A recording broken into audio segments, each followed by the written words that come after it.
The flower's dying. It needs water.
Here again.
Good evening, sir.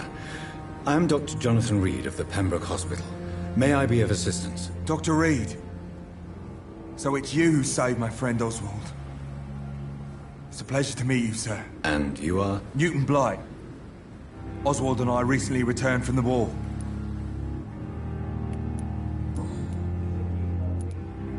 Why do you stay here now that Mr. Thatcher's back? It's complicated. Since the war, Oswald's been really nervous with the idea of entering any hospital. And me, I've got my own issues. Can you speak about them? Rats, sir. Even seeing one, they turn me. Just want to run. It's that fear that stopped me from going after Oswald when he left. You are always welcome at the Pembroke Hospital. As a former officer, I'll be honored to welcome a fellow veteran. I'm not giving up on bringing Oswald back to the hospital. I just need to convince him that he needs some help. Perhaps he needs to reach that decision by himself. Could you speak to him? He doesn't usually listen to doctors, but perhaps because you've been through it, you can talk him round. What can you tell me about the war, Mr. Blight? If you want to speak about it, of course. War was... well, you know, sir. The stench of death everywhere. Your mate's lying bleeding in the mud. Just praying to make it through and get home. Bloody nightmare. Did you know Oswald Thatcher before the war? No. We met in the battlefield. I think we were in the same boat to France. We've stuck together ever since. I fought in France, too. I served as a field surgeon, but it was not uncommon to repel an assault, especially at night. Yeah. The first time I was wounded, I had to protect the infirmary from hostiles. Twice.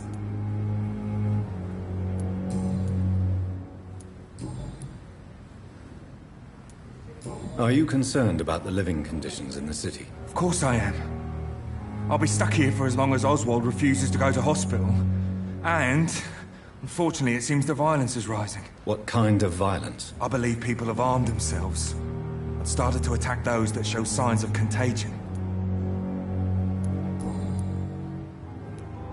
What caused your phobia of rats, Newton? It happened last year following an artillery attack. I was trapped for 2 days in a hole under 2 dead soldiers. And there were rats. Go on. They started eating me as soon as I dozed. Gnawing at my ears, my fingers, lips. I couldn't move. Couldn't call for help. I see. No, you don't. You have no idea what it is to wake up buried under bodies. Fucking vermin eating your flesh. Oswald. He found me and saved me. Goodbye, Mr. Blight. Take care of yourself.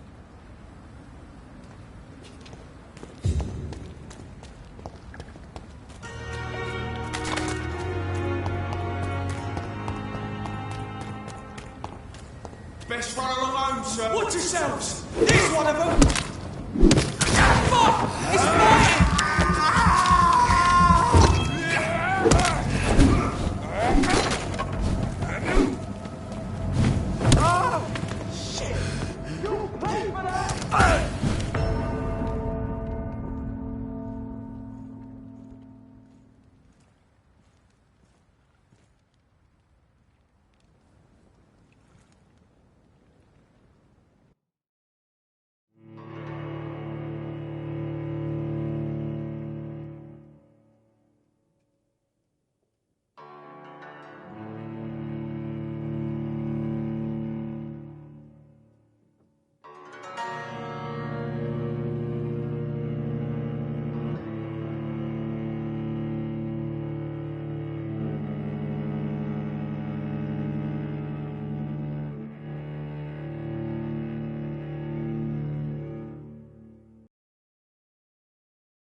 Dangerous.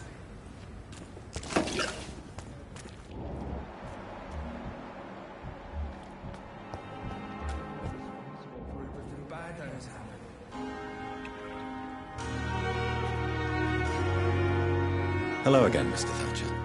Do you feel any better now? Yes, this neighborhood may stink of dog shit and reek of piss, but to me it smells like the purest mountain air. Mr. Thatcher, do you have a job? No. Since I came back from the war, I spent most of my time and energy just trying to forget. I understand what you mean. I was a soldier too. No. Nobody can truly understand what I've gone through. Why were you locked in that sewer? What happened? I went by the canal after an argument with a friend. Got chased by these fucking wankers and had to barricade myself in, despite my claustrophobia. Why did you run? What was the reason for your argument? Newton wanted me to go to a hospital, but I can't stand being closed in. It makes me feel like I'm suffocating. Tell me about your claustrophobia. Has anyone given you an official diagnosis? That's what the bloody doctors said. But I don't want to go to a hospital to get checked again. I'll deal with it my own way. Oswald, why did you not go to the Pembroke Hospital to seek medical help? I don't trust doctors. All they care about was their careers and processes. I won't be locked in any room again by anyone. Your fear of being trapped is not going to go away by itself. You need professional help. I've seen enough butchers in white coats to last a lifetime. Hospitals reek of chemicals and death. What I need is fresh air.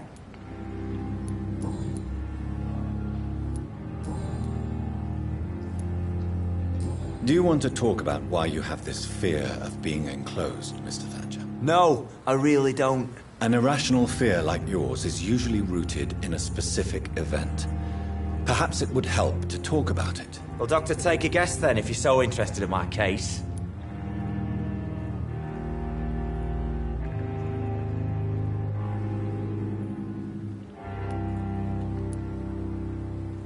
As a soldier, you're expected to kill the enemy to survive.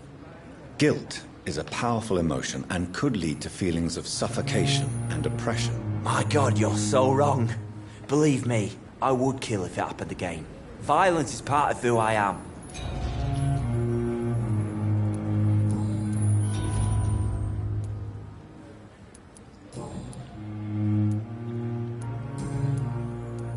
Are you concerned about the conditions here in London? Not really. Sick people, men in arms, fighting every night. I already faced all this during the war.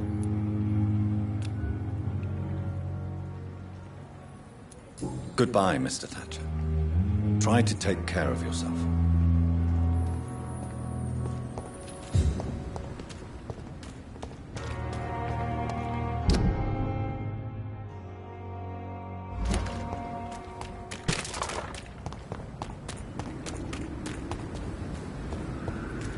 Best stay back, sir. Stupid beast!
Not a good place for us. There's one of them!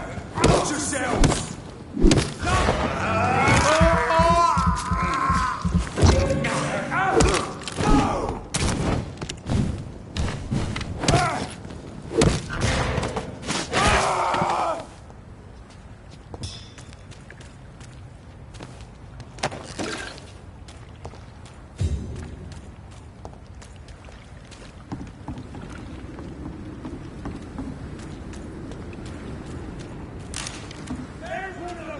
Watch yourselves!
now, everything seems under control, more or less. Don't forget.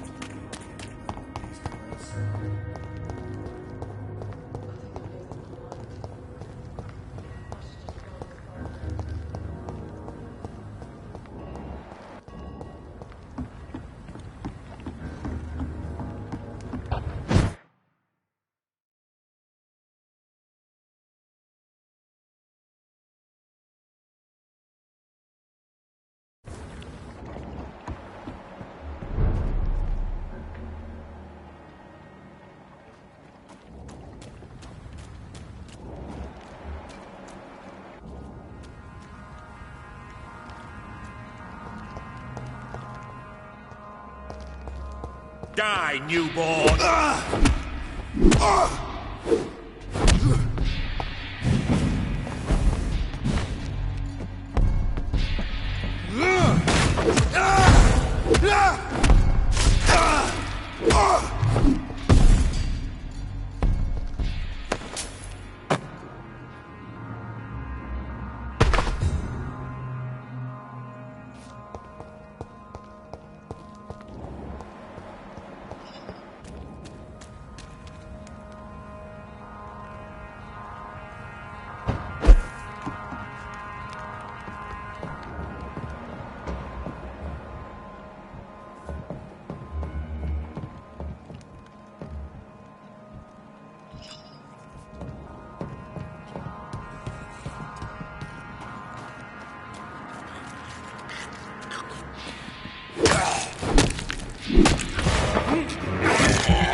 See them fancy clothes? This one over there! There's one of them vermin!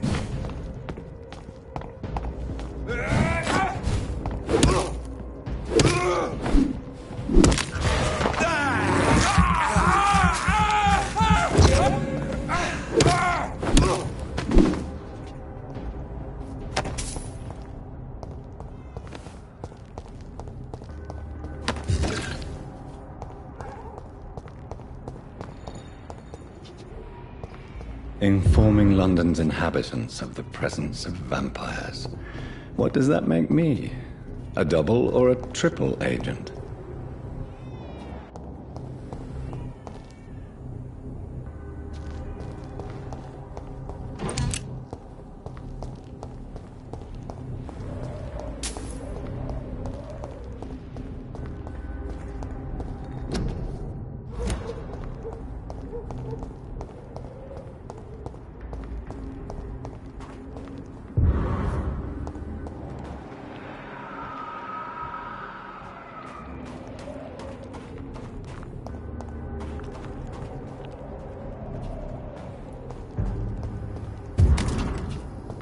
He's mine!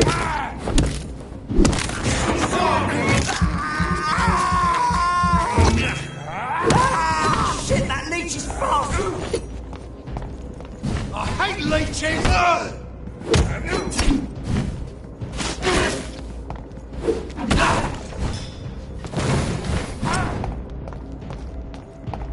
Die, beast! There's one of them! Oh my God!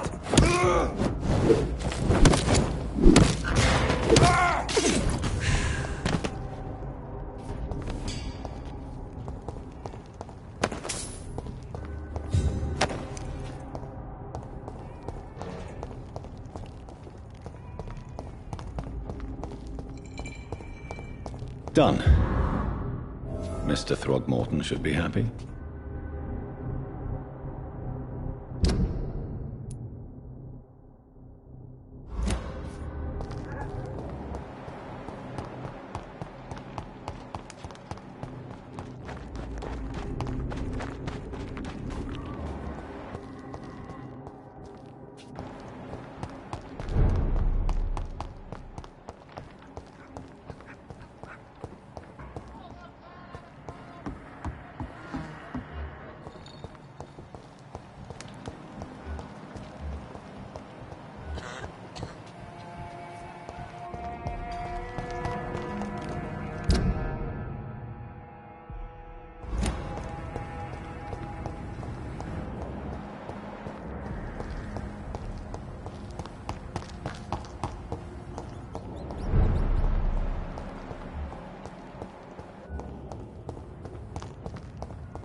I can't believe I'm doing this.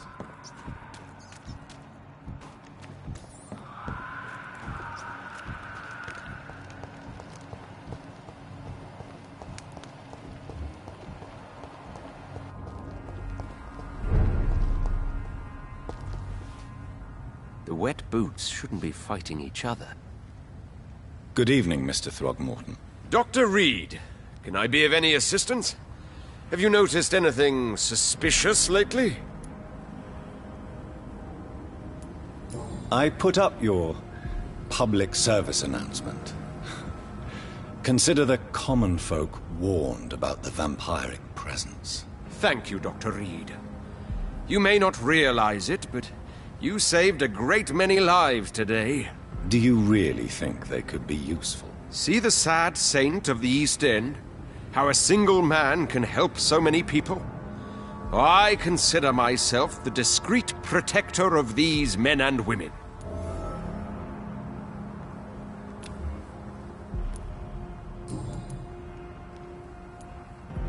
Tell me, Ichabod, why do you consider yourself the protector of Sean Hampton's shelter? He is a truly inspiring example. Dedicated, pious. His shelter is open to all, whoever they are. Most admirable.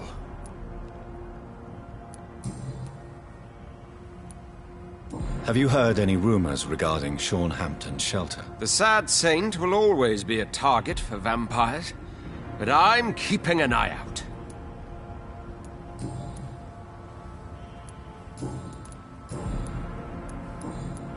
Goodbye. And good hunting, Mr. Throckmorton. So much noise. A vampire kills in utter silence.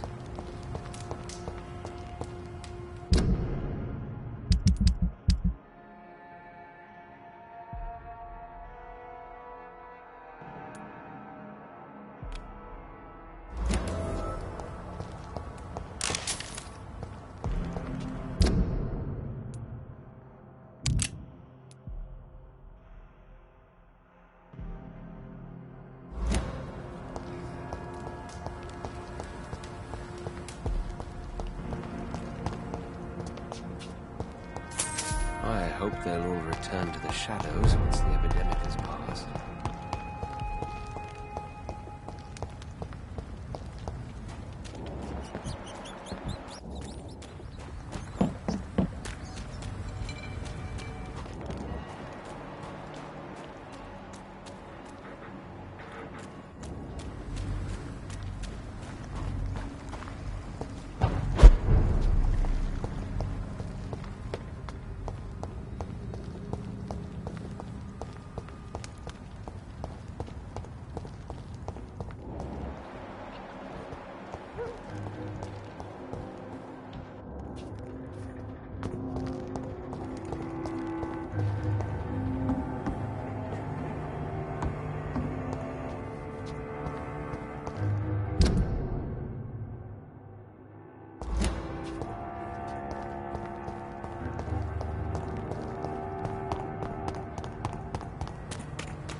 To every night a darkness, and every dawn another death.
Here's one of them! Watch yourselves!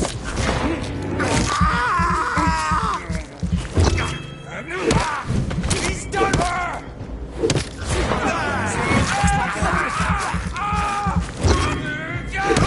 He's dead! Bloody elite bat!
It's locked, all right.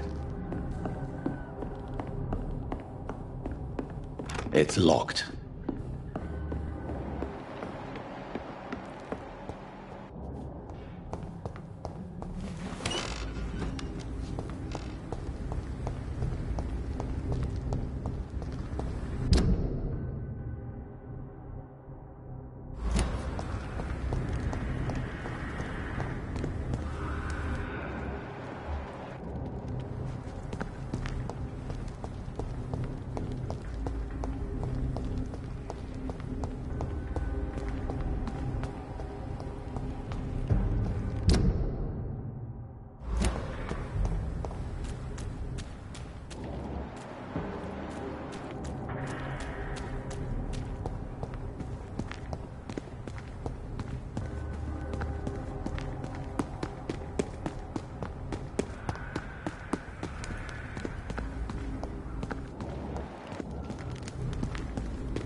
Stupid beast! Bloody leech! Filthy pieces! Burn, vermin!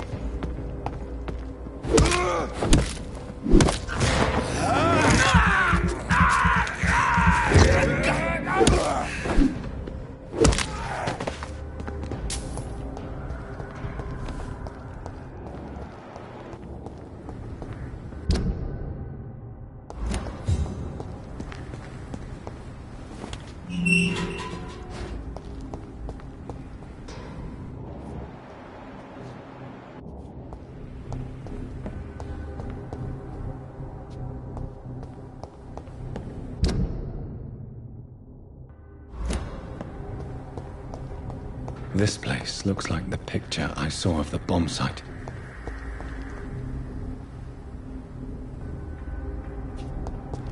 Yes. The place has changed since the explosion, but it was definitely here. I should find some way to pay my respects.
May all who suffered from this tragedy find or rest in peace.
Times like these, a good drink's just as likely to cause a problem as to solve Are one. they stupid or something?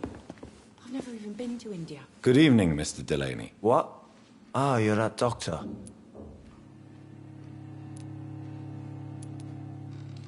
I found the location of the explosion, Mr. Delaney. I placed a flower for you where it happened, just as you asked. Really? That's so kind. I never thought someone would... Well, thank you, Doctor. It's nothing, really. And I'm sorry for your loss. What? No, I didn't know them. No car was supposed to park there that day. Stupid bastard, why did he park there? You're the man who hid that bomb. I don't want to talk about it. Leave me alone.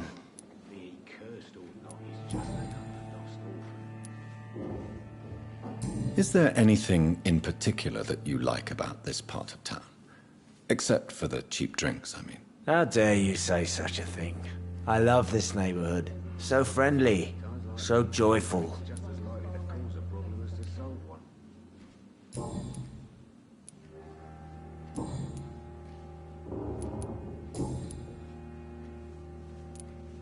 Surely you must have had dreams and expectations when you were young, like everybody else. Sure, I wanted things to change. To really change, and to change for good. The bigger the dream, the harder the fall. Sounds like you were an idealist, which is honorable. No, sir. I was an anarchist, and I believed that exclusive property is a robbery in nature. I wanted a new world to rise from the ashes, Dr. Reed. Do you really think the world is that bad? No, I believe we all can choose to make it better.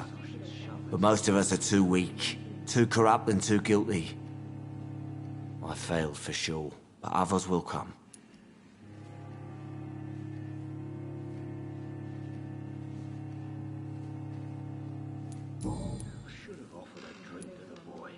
I want you to remember the bomb, Dyson.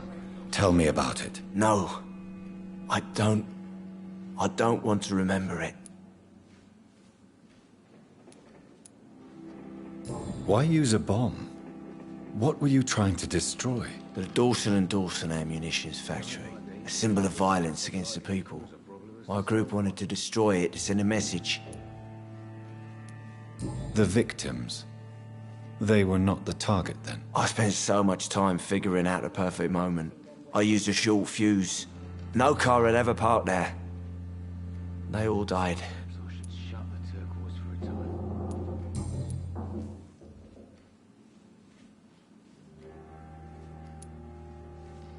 I sense your guilt, Dyson.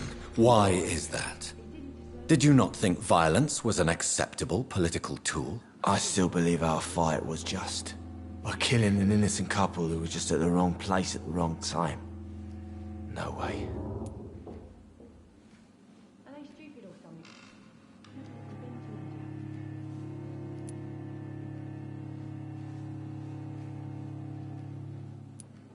That bomb also killed you that day, don't you see?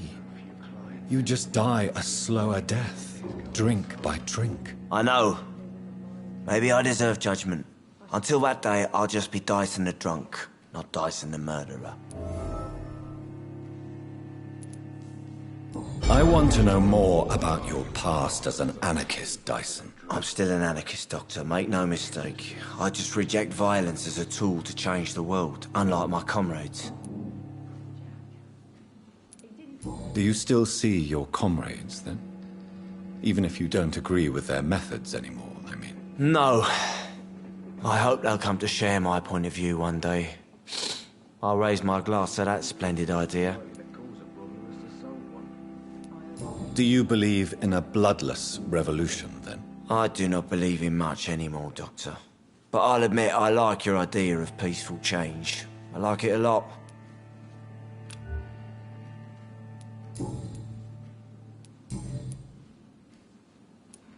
Do you have any recent news of Sean Hampton's shelter? I still sleep over there from time to time. A sad saint still manages the place, even if he's a little bit more reclusive since he returned.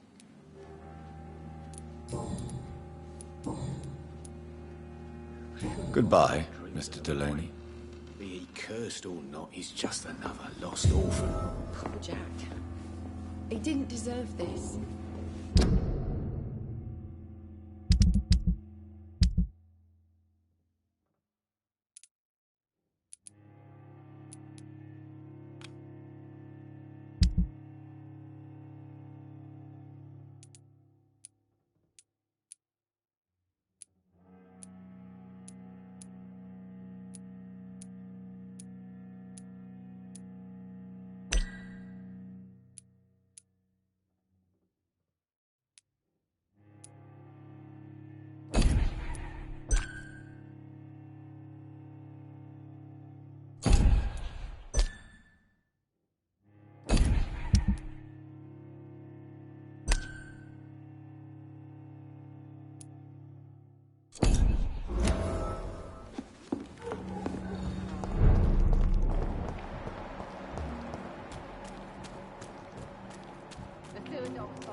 Good evening, Mr. Fishburne. Yeah.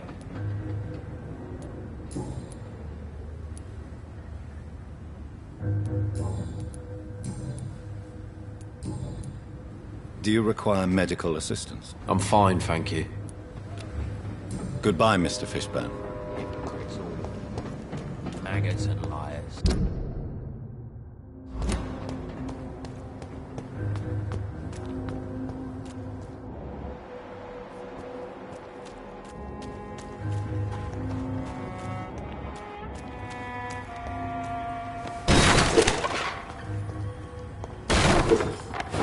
This is a slaughterhouse. It's locked, all right.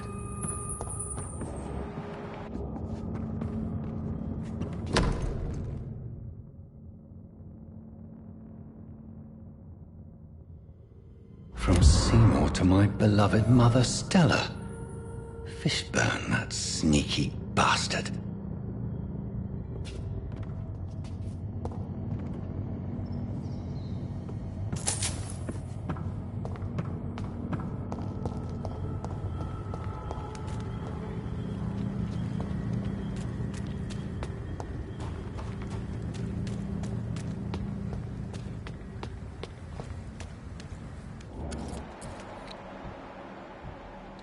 Hypocrites, all of them. Maggots and liars.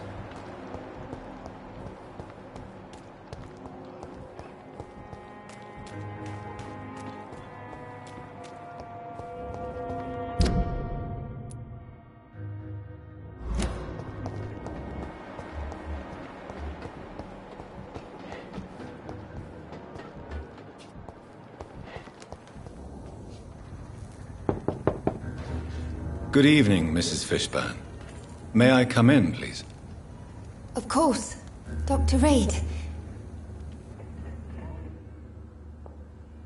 I'm not sure the epidemic is what worries people most these days.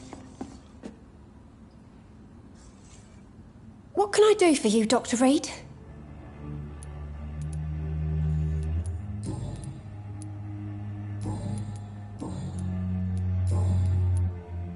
I believe you may find this necklace of interest. What is it? I don't understand. It's a gift your son was hoping to give you. But I'm afraid it links him to the nearby murders. You mean this belongs to one of his victims? Jesus. I knew this day would come. Please, Dr. Reed, accept this for your trouble and leave me be. This day? You mean you already knew? Are you buying my silence? I will not be an accomplice in this. What? No. My son's crimes distress me more than you can imagine. But I'm his mother. I love him, I do.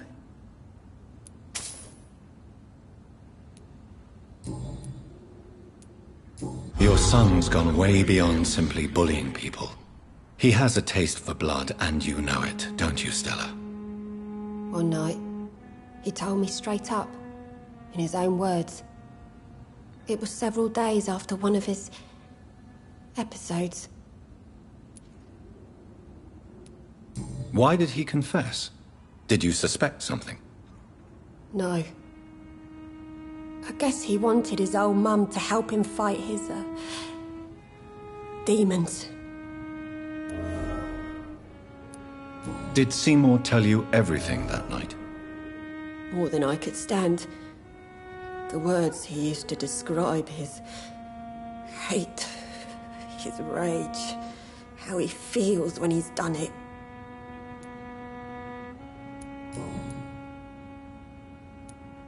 Tell me about these demons Seymour needs your help to fight. Seymour used to be such a happy child. And he is still a helping son most of the time. But when he gets angry, he can hardly contain his rage. All men and women are born innocent, Mrs. Fishburne. But there can be a monster within any of us. Do you think he can be cured, Doctor? Do you think something can extinguish this rage inside my Seymour?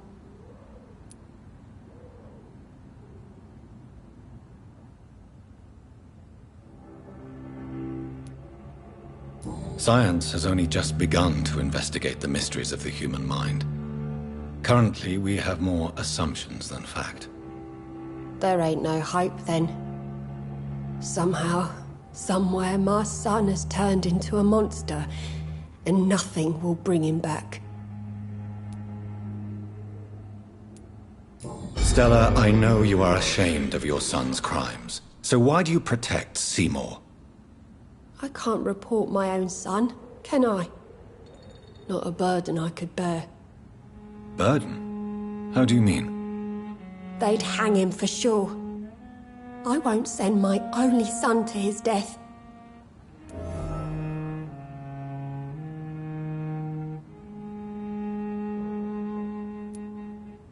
I understand your pain, but you cannot mother him forever. If someone ever found the courage to speak to the police, I will take my share.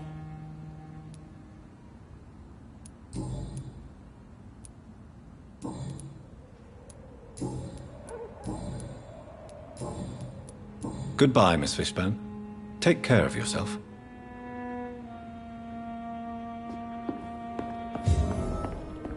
I'm not sure the epidemic is what worries people most these days. Hypocrites, all of them. Evening, Rufus. Liars. Evening, Mr. Reed.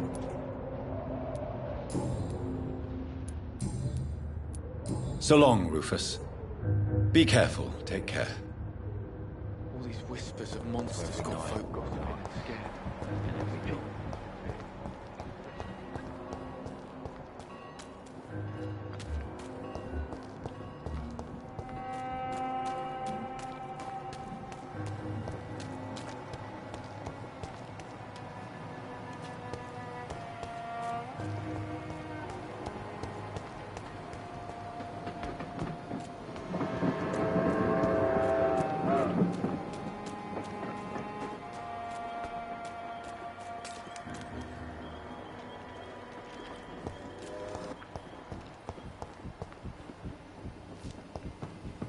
It's locked, all right.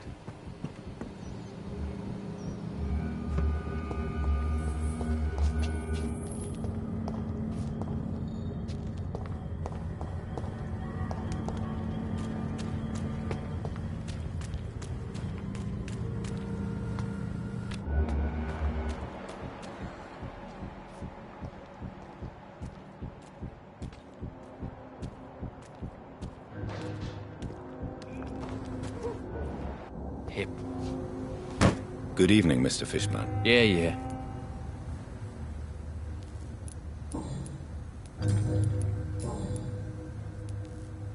Tell me about your victims, Seymour.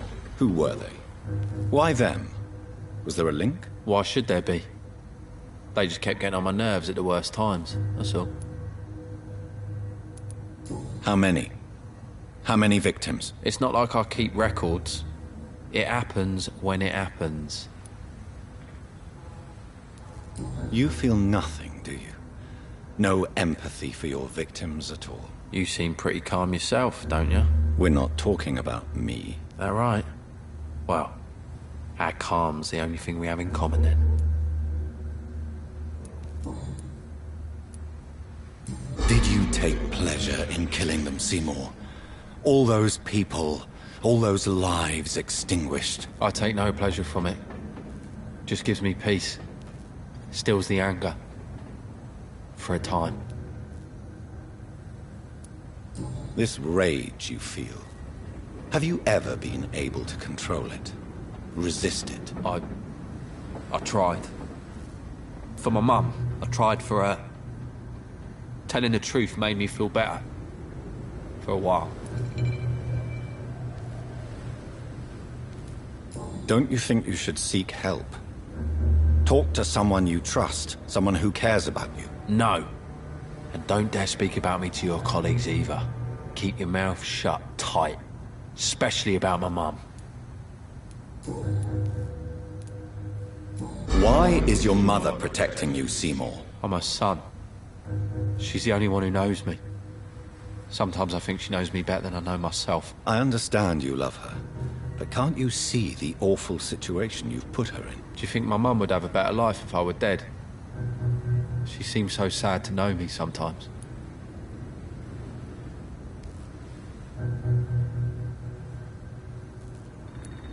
I understand your mother's situation. Obtaining justice at the price of betraying her own flesh. It's quite a dilemma. It might be my mum's wish that I end up swinging from a hangman's noose. But she wouldn't want to be the one who ties a knot round my neck.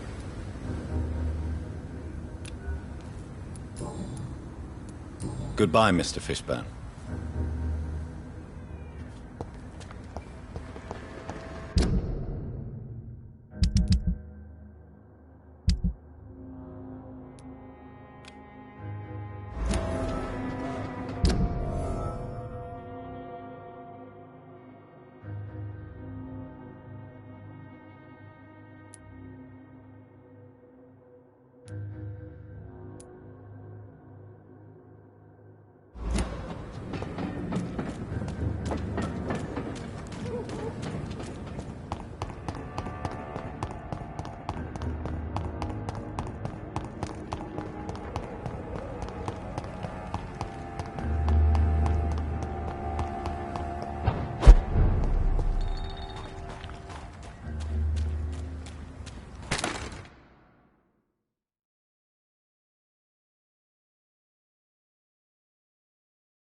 Ain't safe here for a gent. Over there! There's one of them vermin!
It's locked, all right.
It's locked.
Keep your distance, Echo.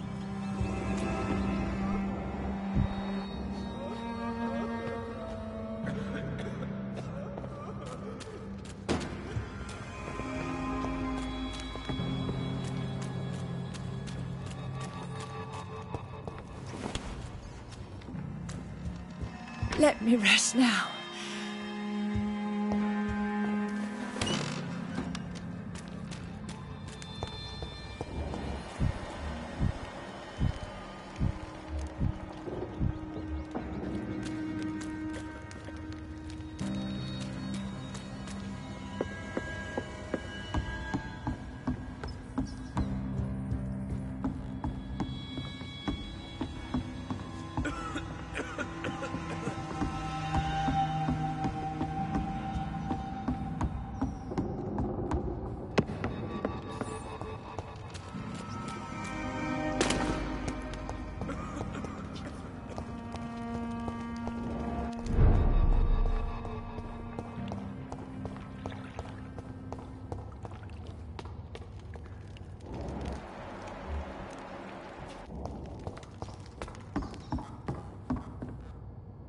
Are you all right, sir?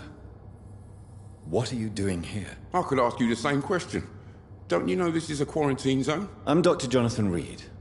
I'm investigating the epidemic. You had better get to a safe place while you still can. Oh, really? Well, go investigate somewhere else and leave me be. I beg your pardon? I said go. Leave me alone, sir.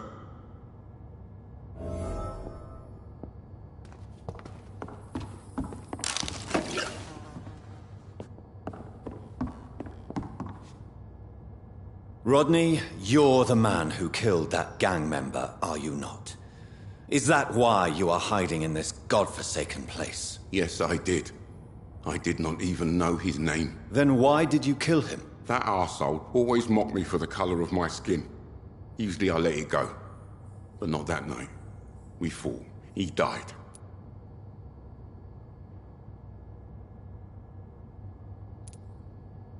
Whatever you've done, you can't spend the rest of your life hiding here. I just wanted to teach him a lesson. Not kill him.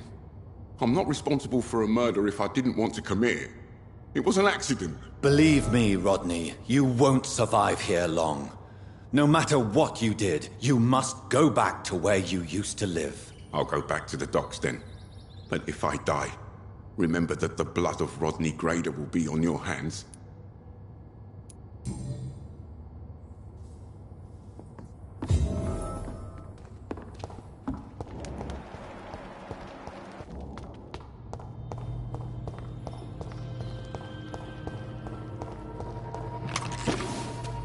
It's locked, all right.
It's locked.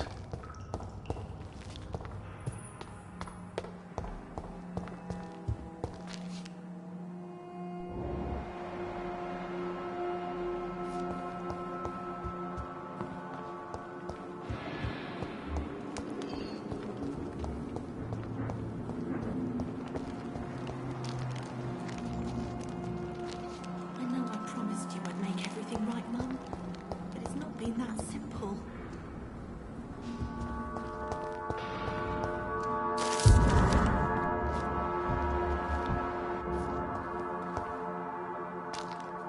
Welcome back to my humble shelter, Dr. Reed. Are you here to subdue me again? No, Sean. I just came by to see how you are. I feel all right. Why'd you ask? Are you still feeding on corpses? No. It's almost as though the blood you forced me to drink has provided me eternal satisfaction.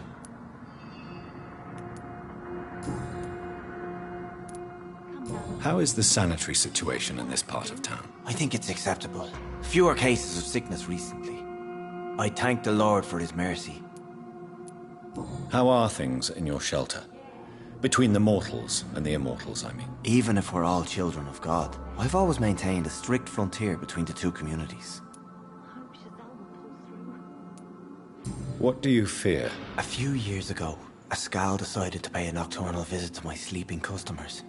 He got caught licking their necks in the dark. Since then, I have added a lock to the door. What if food became scarce? Wouldn't the immortals in your flock be tempted to feed on the living? Wouldn't you? The Skals can feed on the dead, Doctor. And until Judgment Day, mortals will continue dying.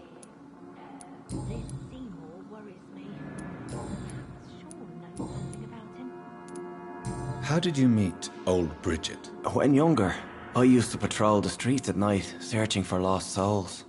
This is how I met her. It took me 2 months just to get her name. Now we support each other. Had you already visited their hideout in the sewers? Just once, and very briefly. Most of them are very discreet, and they see me as an outsider, even if I protect them. You really are a saint, Sean. Oh, no, sir, I'm not. But I know evil, and I believe goodwill and tenacity can make this world a better place. Have you seen Harriet Jones since taking her to old Bridget? No. She is with the sewer Skals now. I don't go downstairs. What happened at the Pembroke? I guess we recognized each other. As Skals, I mean. She had but one thought. To punish. To get revenge upon everything and everyone. I realized I had to bring her here quickly. But why did she fake her own death? There was so much blood in her room. She attacked patients, too. I just lost her for a minute that night. When I found her, she had caused mayhem across the hospital.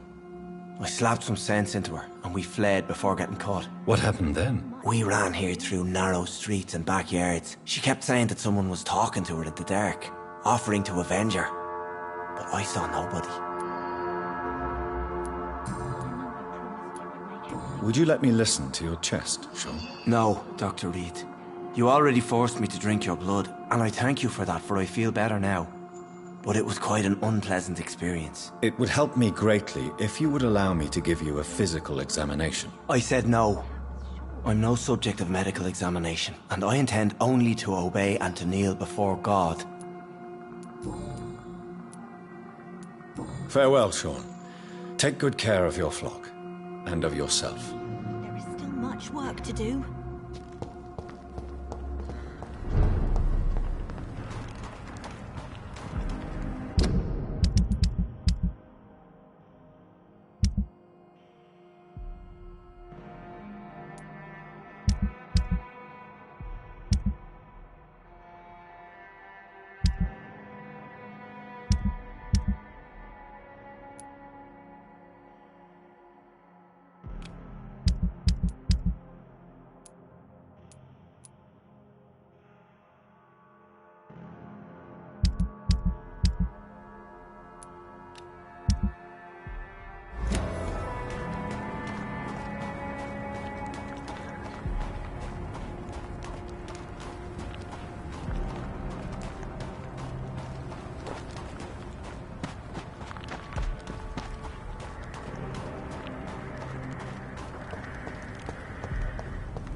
I cannot enter.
It's locked.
More bodies will arrive and then, sadly, Good evening, Doc.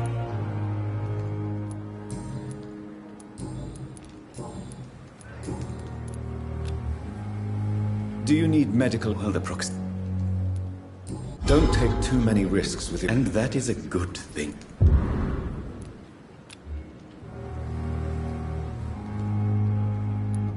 Please show... Of course.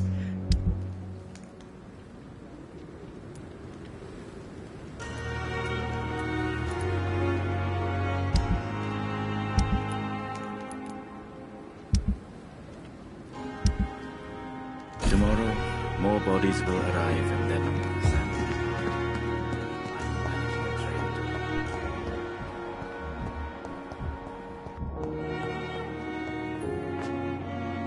I'm quite busy right now, Dr. Reed.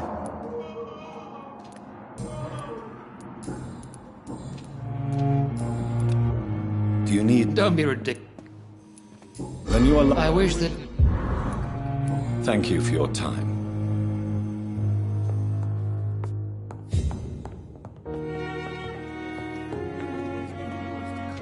Good evening, Doctor. I believe we're going to be working together. Dr. Reed. Dr. Swansea informed us of your arrival, but I could not dare to believe we'd have such good fortune. Such an honor, sir. Thank you. And you are? I am Thoreau Strickland, Dr. Thoreau Strickland. I'm a great admirer of your work, Dr. Reed.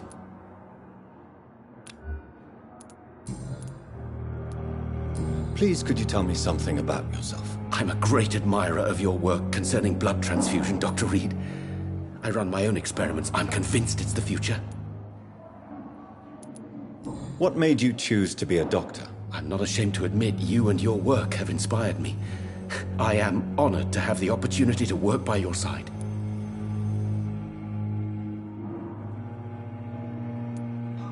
It's always a pleasure to share scientific and medical knowledge with someone eager to learn. I'll be glad to help you if I can.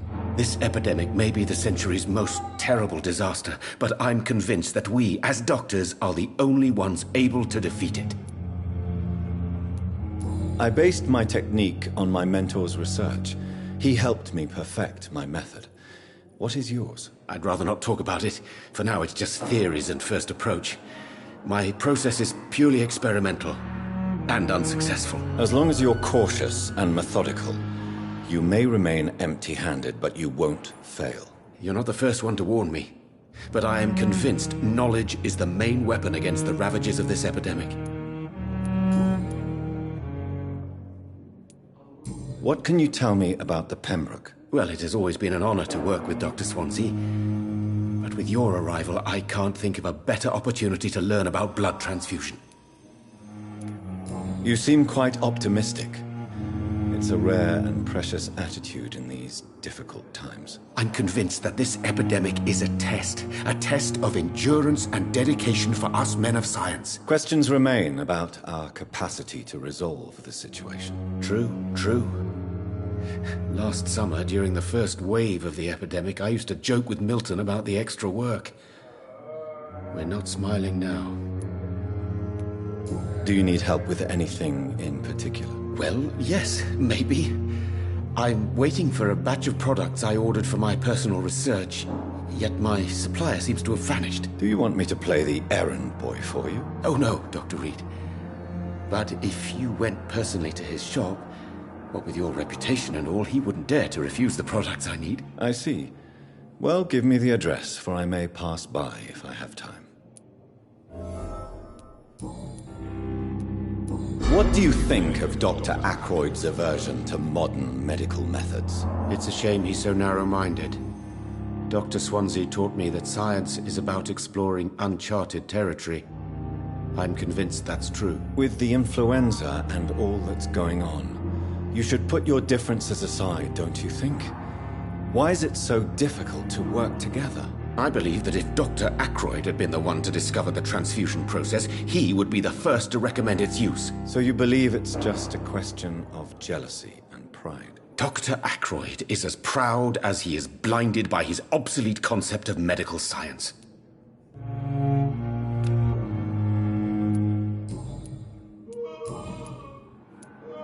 Tell me, Thoreau, what's the real cause of your dislike for Dr. Ackroyd? He refuses to admit that your blood transfusion technique is the only way to save Mr. Fiddick. I'm convinced we must use it. What Dr. Ackroyd really said is that you lack the skill to perform this operation efficiently. Is there anything you have to say about this? It's a false conceit. Dr. Ackroyd secretly envies your reputation. His jealousy blinds him. I'm not the real target here.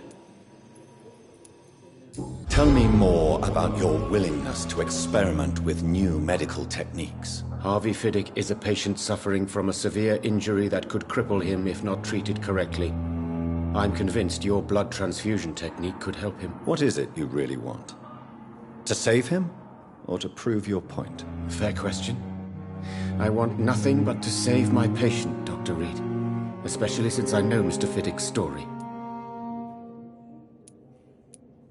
Tell me Mr. Fiddick's story. Our first diagnosis was compromised because Mr. Fiddick lied to us about the real origin of his injury. He first claimed it was an accident. But why would he hide such crucial information from us? Because he is a proud father, ashamed of putting his children at risk because of his own negligence.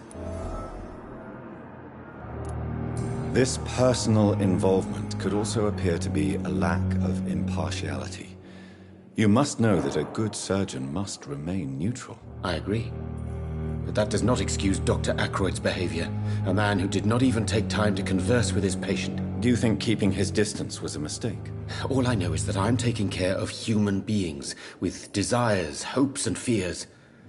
Not some biological machine comprised of blood, bones and flesh.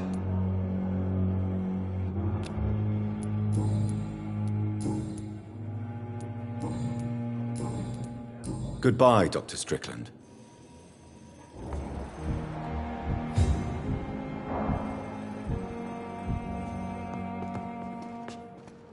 I'm quite busy right now. Tell me, Waverley, what do you think of Dr. Strickland's enthusiasm for his experimental research? Strickland is playing with his patients' lives for pride and glory. Now that, sir, is unethical. Are you thinking about something in particular? Harvey Fiddick needs delicate surgery. I believe we should stick to the usual procedure, but my young colleague obviously disagrees. And are you not afraid that your rivalry with Strickland may be blinding you? Rivalry? I guess you could call it that. But I will never be childish enough to let my personal feelings affect my judgment. Why do you wish to lead this surgery? I strongly believe that Mr. Fiddick should not be butchered to test an unproven procedure.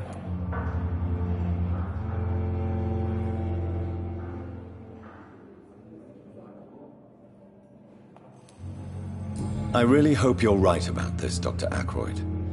I'm trusting your judgment on this. I'm not the kind of man who runs away from his responsibilities, Dr. Reed. There is no need for you to be looking over my shoulder.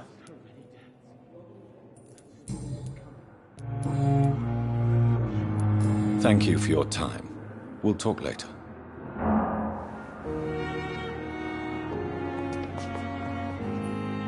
I'm quite busy.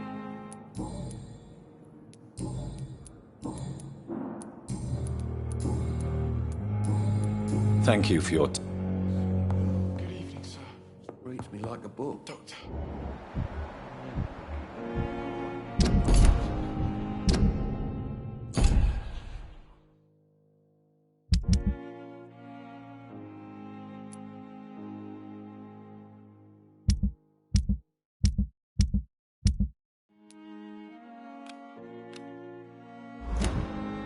So tired. Will this shift never end?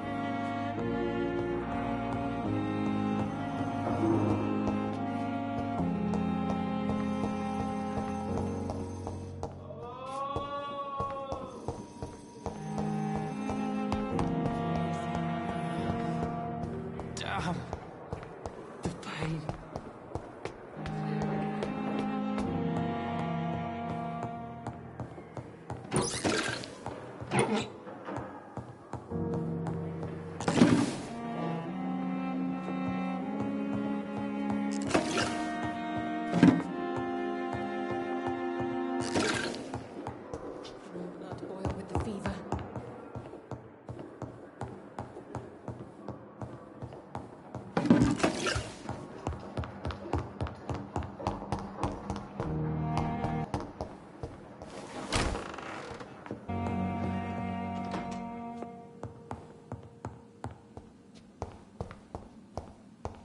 flower's dying.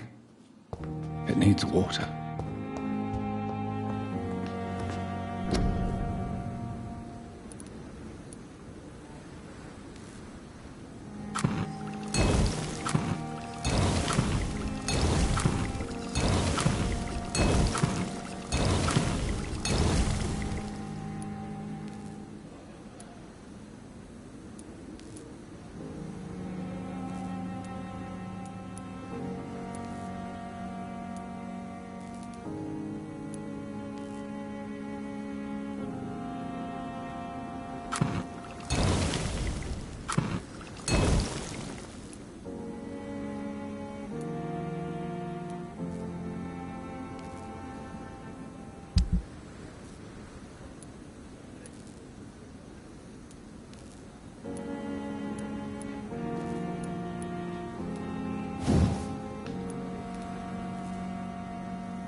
Good evening, Mr. Goswick.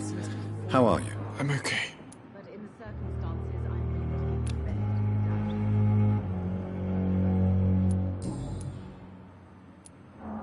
How painful is your throat, Mr. Goswick? So painful I'd rather not talk at all, Doctor. I'm sure you realize a doctor and his patient have to communicate, sir. Would it help if I gave you some paper and a pen? Not really. I see. Then maybe it's not just your throat that hurts, Mr. Goswick. Perhaps your sore throat is just the consequence of something more hurtful. Yes, maybe. But I don't want to talk or even write about it now. How painful. So painful. I'll let you get some rest, then. But in the circumstances, I'm willing to... Good evening, Mr. Gosling. I'm okay. Why did your mother have you hospitalized here? She seems convinced this is a bad hospital. My mother just wants the best for me. She won't rest while I'm here. She'd go all the way to hell and back to help me. Pembroke Hospital may look unorthodox, but rest assured, you're in good hands here. It's not me you have to convince, Dr. Reed. It's my mother.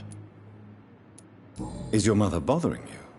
As your doctor, I can ask her to leave you alone if you would prefer. That's tempting, Doctor. But you have no idea what my mother is capable of. She would tie herself to my bed if you asked her to leave.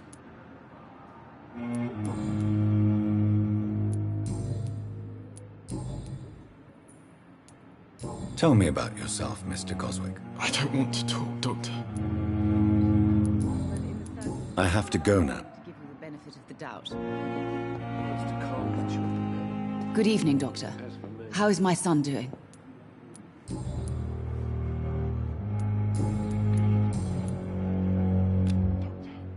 Do you require medical Do you know? Despite... Well, at least... Goodbye, Mrs. Goswick.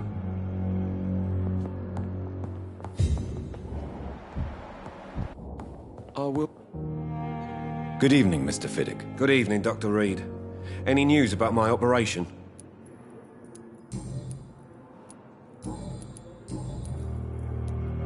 Tell me about your injury, Harvey. Why do you feel so guilty about it? My wife died because of me. And now I may lose everything because I've been careless enough to hurt myself. What an arsehole. How could your job be responsible for your wife's death? I was working a double. She went out to bring me a hot meal and got caught in a German bomb raid. You can't hold yourself responsible for your injury, Mr. Fiddick, unless you tried to hurt yourself. Of course I didn't hurt myself. But I can't work until my arm is fixed. My children need to eat, Doctor.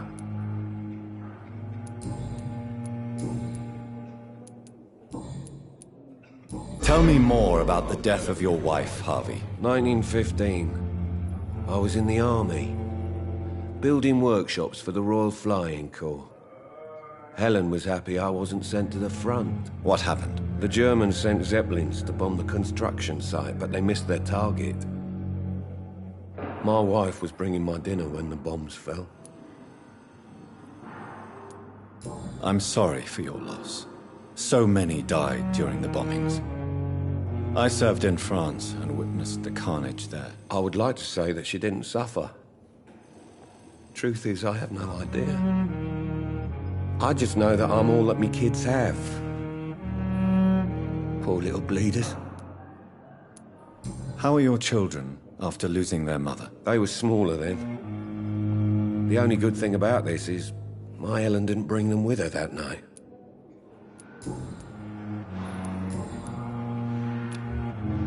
Is there anything... Really? Why has no one else asked me that since I got... Unfortunately, you are not the only person who needs help. And complaining about it won't do you any good. Well, perhaps you're right, Dr. Reed. I'm sure if me missus was still alive, she wouldn't be happy with me going on like this. Goodbye for now, Mr. You always knew the words to calm me.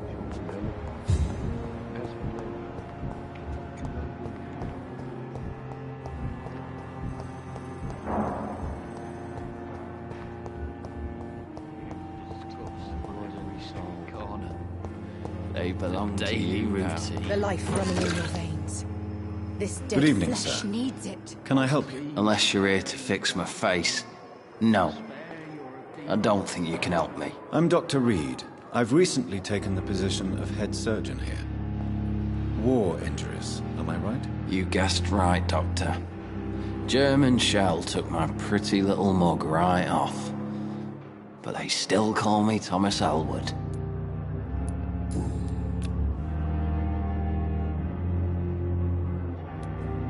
Why do you feel responsible for the injury, Thomas? What really happened? I wasn't disfigured by any German shells. It happened during my leave. It was an accident. Why lie about it? Come on. It's one thing to come back disfigured by the Germans, and it's another to get injured in an accident that could have happened to anybody.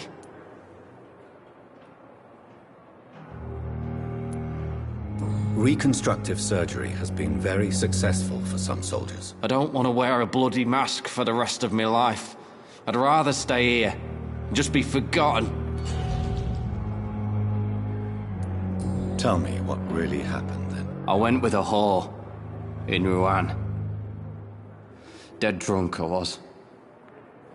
The hotel was a shithole. There was a fire that night. Did you start the fire? Were you trying to avoid going back to the front? That's not uncommon, you know. No.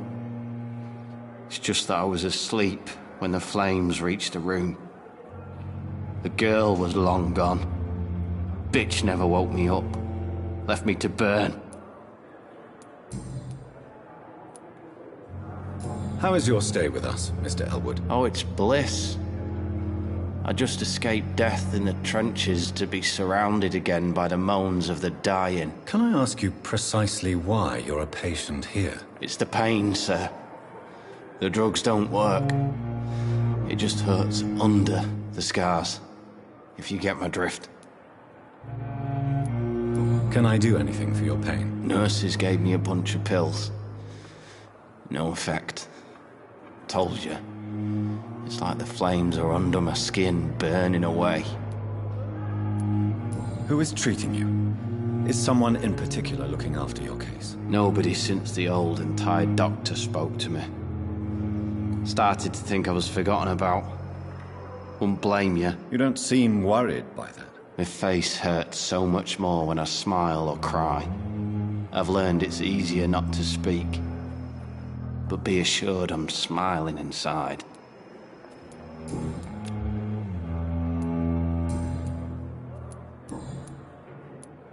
How close are you to Miss Hallcroft? Are you aware that she thinks she is a vampire? To wait for her next nibble is the best reason to stay here. Every time she approaches my bed, she treats me like something tasty. A normal person. Aren't you afraid? She may hurt you if the game goes too far. She's quite harmless, I can assure you. Her head's broken inside is all. While I'm busted on the outside. But she's still beautiful. Living proof that there's hope for me. So do you let her bite you? You know that's not sanitary. And why not? She's only supping a few drops of my blood. And the pain, it's real for once. She could decide to bite less willing patients. Then it's another good reason for me to stay here, Doctor. You do realize she's mentally disturbed. It's called the Cotard syndrome. She truly believes she's a vampire. In her madness, she never refers to my scars. And frankly, if I could, I'd join her world. It seems much more fun than the real one. Where were you stationed, sir? Did you serve for long? I really don't want to talk about all this shit. No offense. I was pushing too much. I served in France myself. I just wanted to know what happened to you. You were an officer, weren't you? Then I doubt we fought the same war, sir. No offense.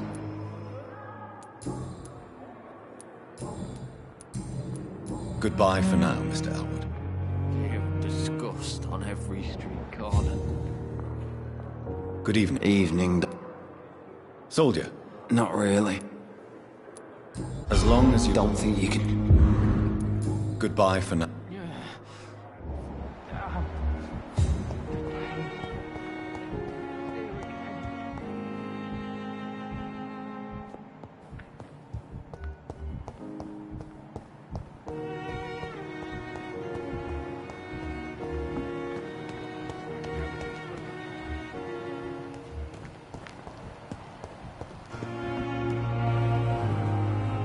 Good evening, Milton. Good evening, Doc.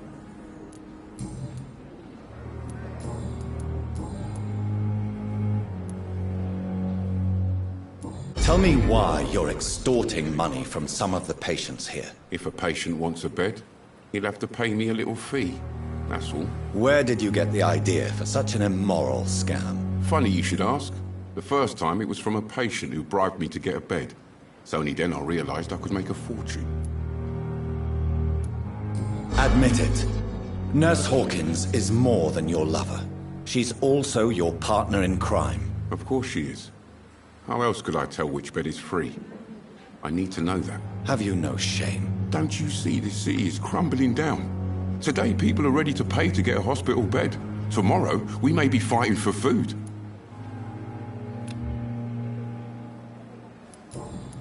Do you need any medical? I'm afraid I do. Like everyone in this... Our job brings us into contact with all kinds of infections, Milton. There's no shame. That's easy for you to say, Doctor.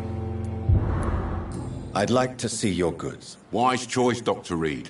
A reliable gun is what everybody needs these days.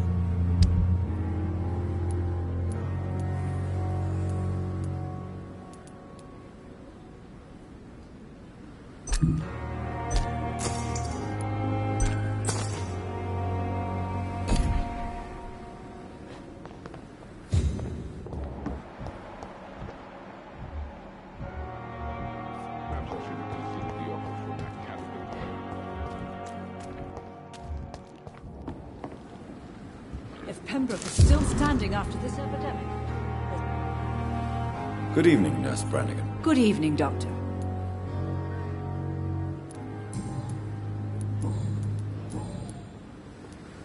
Why does Dr. Tippett's claim you're the main reason he keeps working, despite his fatigue? If it wasn't for him, I probably would have left the Pembroke years ago.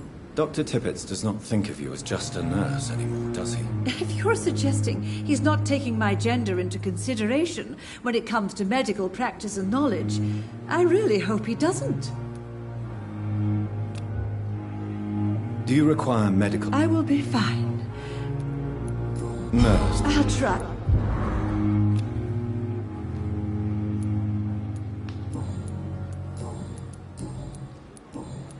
Goodbye, nurse.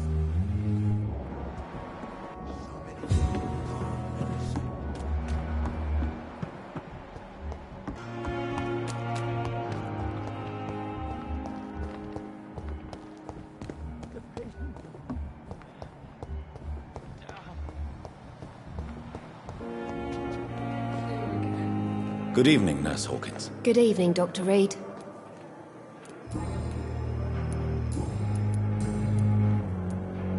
Milton cheats patients out of their money at this hospital, Pippa. Are you his accomplice? Yes, I am. Is this your definition of being useful? By abusing the sick and poor? No. It is my definition of getting out of this useless life once and for all. Why do you do it? Why not? Most of the sick who paid for a bed are already dead, or will be soon. Don't you see the futility of all this?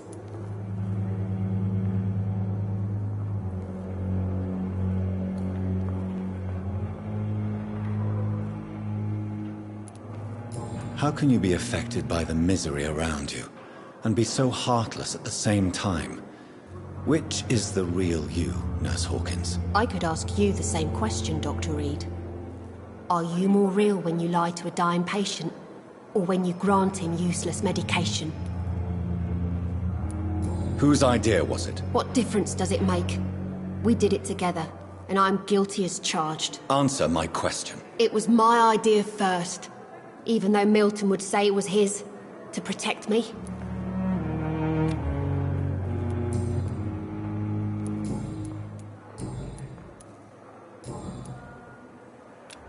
Do you need... I'm afraid... Not a... Thank you. Goodbye, Nurse Hawkins.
So, Mr. Hooks and Nurse Hawkins are an item.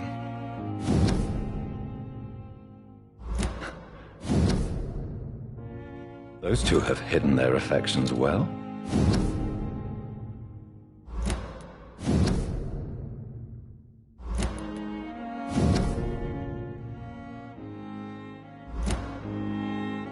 These men, they're a company of professional vampire hunters.